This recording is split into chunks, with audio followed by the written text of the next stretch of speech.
64 में टेलीविजन आया था। तो हर किसी के घर में टेलीविजन नहीं होता था, लोगों के बच्चों को बिठा के घरों में लोग देखते थे, फिल्में लगती थी, ड्रामे। तो मुझे वो था कि नींद नहीं आई कि यार मैं भी टीवी में और फिल्म में आऊंगा। इन्होंने पाकिस्तान फिल्म इंडस्ट्री के नामवर जो सुपरस्टार्स हैं उनके साथ परफॉर्म किया, जिसमें सुल्तान राही, मोहम्मद अली, यूसुफ खान साहब, आगा तालश और असद बुखारी साहब जैसी शख्सियात इनमें शामिल हैं। नूरजहां मैडम जो है वो गाना गाती थी 1000 रुपए का।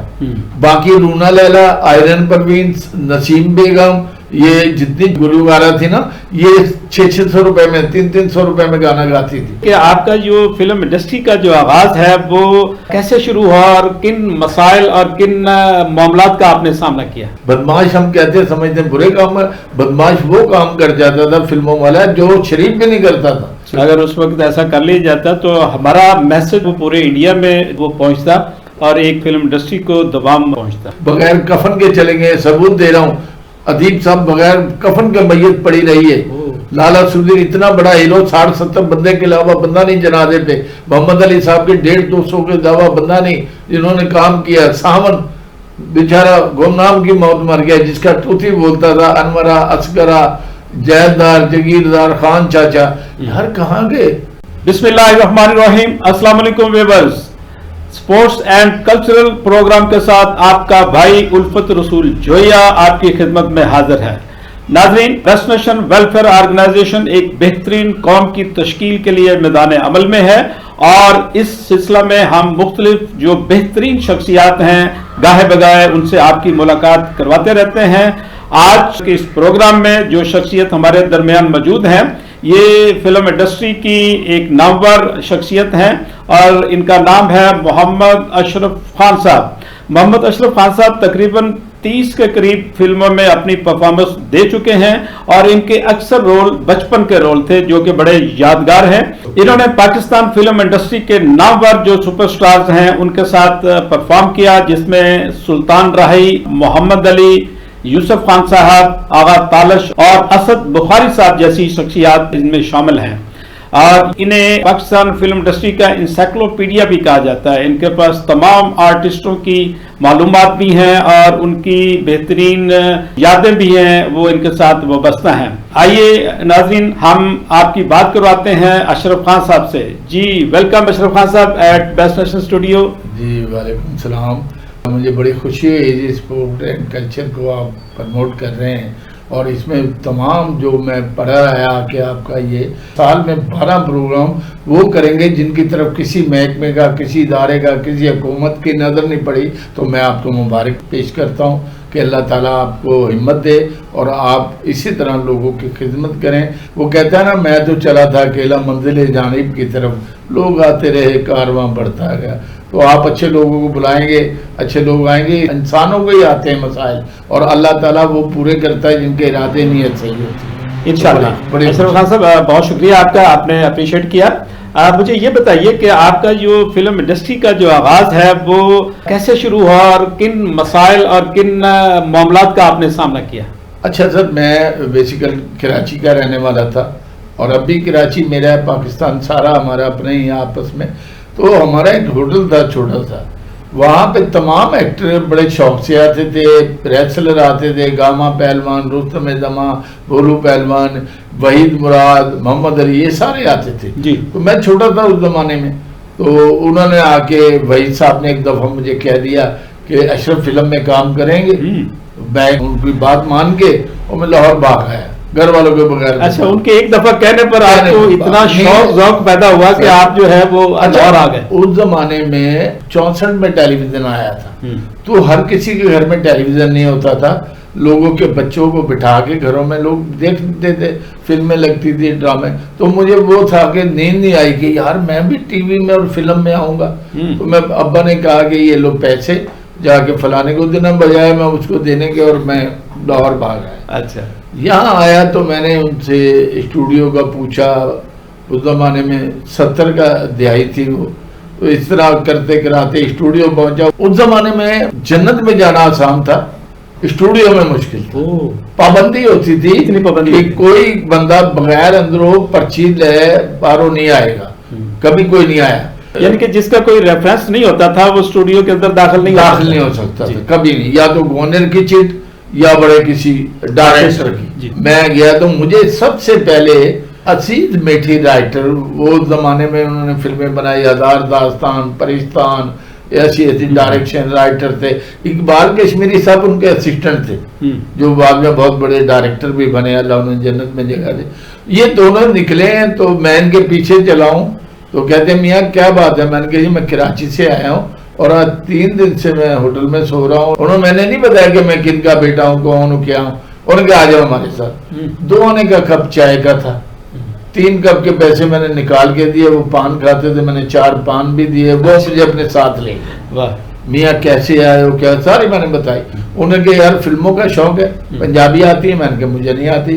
उन्होंने कहा कैसे करोगे, यहाँ तो पंजाबी का ज्यादा माहौल है। मैंने कहा जी बस आप जैसे भी। साकिब साहब उनके पास दूसरे दिन आए तो उन्होंने मुझे कहा कि ये कमरा है अमजे राना का, आप यहाँ सो जाया करें, किराया बचाएं। मैं ले जाए, अमजे राना बड़े अल्लाह ताला, 2 रंगेले बनाई, बड़ी फिल्में, इनकलाब वगैरह, उन्होंने भी नहीं रोका।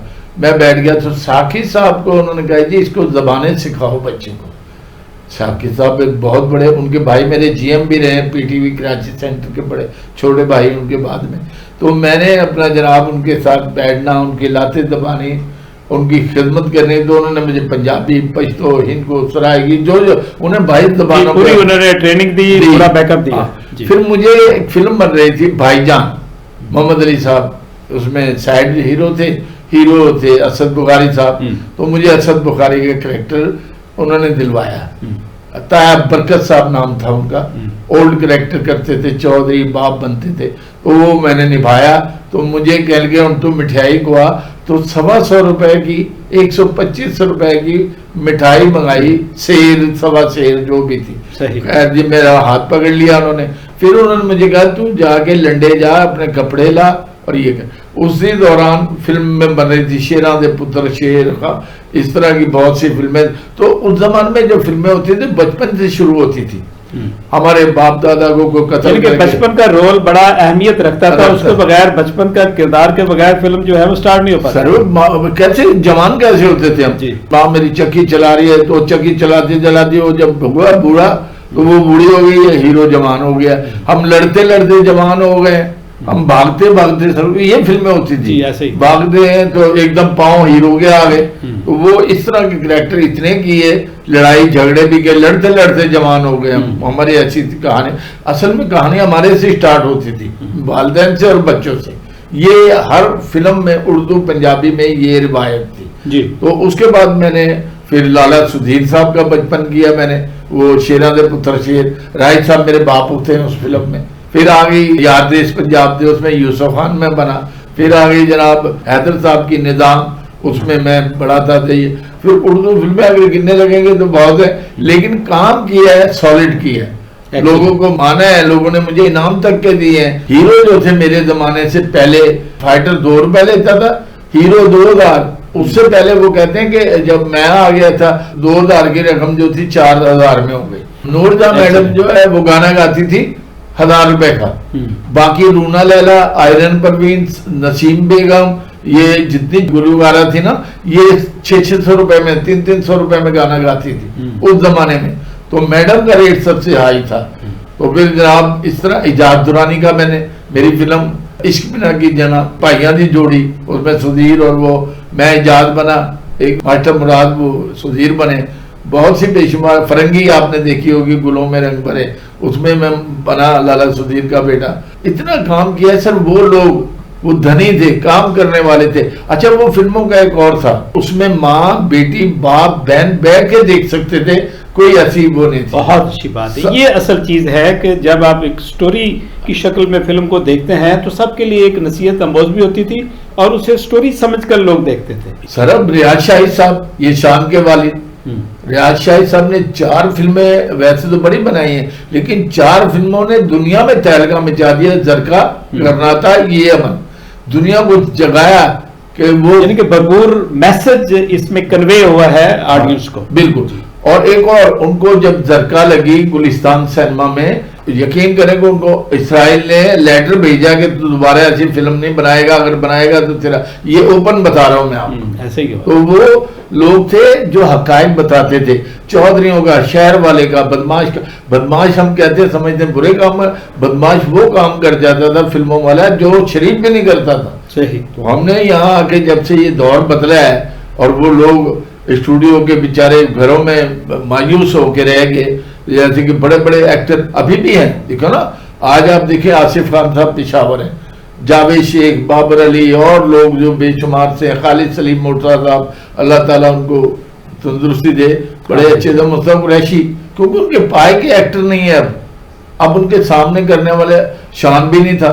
एक फिल्म में कुरैशी साहब रोए जाके, बोले कि यार मुझे मराठी बना दिया इन्होंने, ये शान की फिल्म थी, बॉडी ले आगे जानी है। तो बात ये है कि वो एक आला कैरेक्टर है। जो इनकी पहली फिल्म आप देखें वो थी चार खूंदे प्यासे, कुरैशी साहब अच्छी बोली। फिर इनकी मुनव्वर सईद साहब का मैंने आपको बताऊं, वो बड़े अच्छे किरदार थे। उनकी पहली फिल्म थी खूंदा दरिया, राय साहब के साथ, यूसुफ खान साहब के साथ। तो ये फिल्म लाइन का तबाही का बायस बने ही वो लोग हैं जिनको पता नहीं था फिल्म है क्या। अब देखें, हमने फिल्म बनाई है सिर्फ पंजाब के ऊपर, मैं आपको साबित कराऊंगा। गुज्जर पंजाब दा, बट पंजाब दा, महर पंजाब दा, शाहिया पंजाब दा, बुढ़ी पंजाब दी, खुदा के वास्ते एक सीरियल चला दी। हमारा पाकिस्तान सारा है।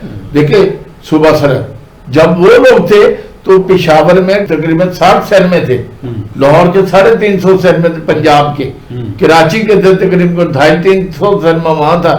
तो कहाँ गए? गेट कीपर, टिकट वाला, बुकिंग वाला, ऑपरेटर, फिल्म चलाने वाला, वहां का पूरी एक इंडस्ट्री थी जिससे हजारों लोगों का रोजगार बसता था और लाखों करोड़ों लोग एक पॉजिटिव इंटरटेनमेंट लेते थे। इसमें एक अहम बात मैं आपको बताऊं, लक्ष्मी चौक देखा है जी, इसकी 2-2 फुट दीवार बिकती थी, 2-2 फुट की दीवार, क्योंकि चारों तरफ आने वाली साल में 6 महीने में फिल्मों के पोस्टर लगे जाते थे, बोर्ड। अच्छा, दीवारें लिखी थी चौकिंग, वो रोजगार मर गए, बोर्ड बनाने वाले बेचारे हो गए। हमारे ना तो लोगों ने सोचा, हमारे खान साहब थे, मैं कई दफा अल्लाह उन्हें जन्नत में जगह दी, यूसुफ खान, वो बैठे हुए माफ के चेयरमैन थे, वो उनको मैं कहता था यार इनको कुछ करें, ये आप यहाँ खाली चेयर, रात को हमें अपनी अल्लाह मोहम्मद की बातें सुना के चुप करके घर चले जाते हैं, आपके पास पैसा है, ये जो फाइटर है, ये जो कैमरामैन है, ये जो लाइट मास्टर है, इनके पास कुछ नहीं है, ये डेली कमाते हैं। लेकिन नहीं, इंडिया से अकबर खान आया, फिरोज खान का भाई, अगर मैं कहता कि उनकी जगह आप होते माफ के चेयरमैन या ये भाई या मैं होता, तो यकीन करें हम उसकी बात को एग्री करते और मानते। आज हमारा इदारा रीढ़ की हड्डी रखती है फिल्म लाइन, जी यकीनन, ठीक है। वहां पे फिल्में बनाई उन्होंने, वो उन्हें आगे शराइत रखी कि हमें 4 सूबों में बनाने दे, फिल्म लगाने दे। आप आगे हमारे 32 सूबे 15-16 में लगाएं, तो किसका फायदा? ये बहुत बड़ी अपॉर्चुनिटी थी इन्होंने, अगर उस वक्त ऐसा कर लिया जाता तो हमारा मैसेज वो पूरे इंडिया में वो पहुंचता और एक फिल्म इंडस्ट्री को दबाम पहुंचता। ऐसे अब इनको शर्म नहीं आती। अब यहाँ के फनकार हमारे सिखों के साथ जाके काम कर रहे हैं, पाकिस्तान में भी लगा रहे हैं वो फिल्में, भाई उस वक्त मान जाते तो हमारे सैन में ना टूटते, हमारे वो लोग ना जाते बेचारे कई दुनिया से बगैर कफन के चले गए। सबूत दे रहा हूँ, अदीब साहब बगैर कफन के मैयत पड़ी रही है। लाला सुदीर इतना बड़ा हीरो, 60-70 बंदे के अलावा बंदा नहीं जनाजे पे। मोहम्मद अली साहब के 150-200 के अलावा बंदा नहीं जिन्होंने काम किया। सावन बेचारा गुमनाम की मौत मर गया, जिसका तूती बोलता था, अनवरा, असगरा, जैदार, जगीरदार, खान चाचा, यार कहाँ गए? क्यों नहीं हमने सोचा? हमने सोचा नहीं, हमने यहाँ अहमियत किसको दी है? अब आपको मैं बता रहा हूँ, हमने दी है वो कॉलगर को, हमने दी है कोठे वाली को, उसका इंतजार कर रहे हैं, मैडम आ रही है, मैडम जा रही है, उसको प्रमोट किया, उसने 10 लाख भी मांगा नहीं है। लाइटमैन ने कह दिया कि जनाब मेरी आज शिफ्ट दे, पैसे दो, तो उसे गालियां दे दी, उसको बेचारे को डांट दिया। हमने उनको आसमान का सितारा बना दिया, जो बनाने वाले थे उनको हमने जमीन में गाड़ दिया। सर ये फिल्म लाइन यकीनन मैं समझता हूँ कि जब जहाँ पर जिस अदारे में, जिस इंडस्ट्री में नाइंसाफ़ी हो और जो सही हकदार है उसको उसका हक ना मिले या बैलेंस तरीके से चीज़ों को ना लेकर चला जाए, तो वहाँ पर जवाल आना एक तकदीर का निज़ाम है। लेकिन मुझे आप ये बताएं कि आपने फिल्म इंडस्ट्री के जो सुपरस्टार्स के साथ आपने परफॉर्म किया, उनके साथ आपका शब रोज़ गुजरे, तो जो बड़े हमारे फनकार हैं उनके साथ आपकी कोई यादें जो बेहतरीन जो वाकयात हैं वो ज़रा शेयर करें नाजरीन के साथ। जब मैं आया था तो थड़े पे ही सोता था। अली साहब का भी अपना घर था, सबके अपने अपने घर थे, सबने बनाए। लेकिन एक शख्स जो पिंडी से चला और यहाँ आके उसने मेरा शायद उन्होंने निकल जाए, उसने बड़ा काम किया। उसने किसी ने उसे कहा कि यार ऐ छोटा या करेक्टर भी करना है, तो उसने कहा आमीन जी मैं करूंगा जी। कोई नहीं, किसी का दिल नहीं तोड़ा जी। बहुत खूब अशरफ खान साहब, बहुत शुक्रिया। नाज़रीन, इस वक्त हम गुफ्तगू कर रहे थे पाकिस्तान फिल्म इंडस्ट्री के नामवर स्टार अशरफ खान साहब से। उन्होंने अपने फिल्म इंडस्ट्री से वाबस्ता जो तजर्बात हैं उन पर रोशनी डाली और अपने जो तजर्बात हैं वो हमारे साथ शेयर किए। आज भी हमारे पाकिस्तान के जो फिल्म इंडस्ट्री से या हमारी टीवी की स्क्रीन के साथ जो आर्टिस्ट जुड़े हुए हैं वो अपनी अपनी जिम्मेदारी का एहसास करें और बेहतरीन जो किरदार हैं वो परफॉर्म करने में पुरअज़म हों। और जो हमारे राइटर हैं, जो डायरेक्टर हैं, जो प्रोड्यूसर हैं, जो ये चाहते हैं कि पाकिस्तान फिल्म इंडस्ट्री आबाद हो और जो हमारा कल्चरल का जो एक शोबा है वो कामयाब हो, तो उन्हें भी अपने आपको रिवाइज करना होगा और अपनी बेहतरीन सलाहियतों के साथ पाकिस्तान फिल्म इंडस्ट्री को सर्व करना होगा। तो मुझे यकीन है कि इंशाल्लाह ताला वो पहले वाली बहारें लौट आएंगी। और इस सिलसिले में बेस्ट नेशन वेलफेयर ऑर्गेनाइजेशन भरपूर तरीके से मैदान अमल में है और हमारे 12 प्रोग्राम हैं, जिसमें एक प्रोग्राम हमारा best nation sports and cultural forum है, जिसमें हम पाकिस्तान की स्पोर्ट्स को भी बूस्ट देने के लिए, उसको ग्रोथ देने के लिए हम मैदान अमल में हैं। और हमारा जो पाकिस्तान का कल्चरल है, जो हमारा पाकिस्तान का कल्चरल शोबा है, उसको भी प्रमोट करने के लिए मैदान अमल में हैं। और इंशाल्लाह ताला बहुत जल्द हम इस प्लेटफॉर्म से अपने जो बेहतरीन आर्टिस्ट हैं उनको ऑन बोर्ड लेकर उनकी मुशावरत से, उनकी मुआवनत से हम बेहतरीन प्रोग्राम भी वो डिलीवर करेंगे। और हमारे जो आर्टिस्ट हैं जो बेहतरीन सलाहियतें रखते हैं उनको बैकअप भी देंगे और इनकी मुशावरत और मुआवनत से जो एक नेशन बिल्डिंग का एजेंडा है उसको भी लेकर चलेंगे, ताकि आर्टिस्ट और जो पाकिस्तान के आवाम के दरमियान जो एक मोहब्बत का रिश्ता है उसको दोबारा जिंदा करने के लिए और उसको दुआम बख्शने के लिए बेस्ट नेशन वेलफेयर ऑर्गेनाइजेशन मैदान अमल में है।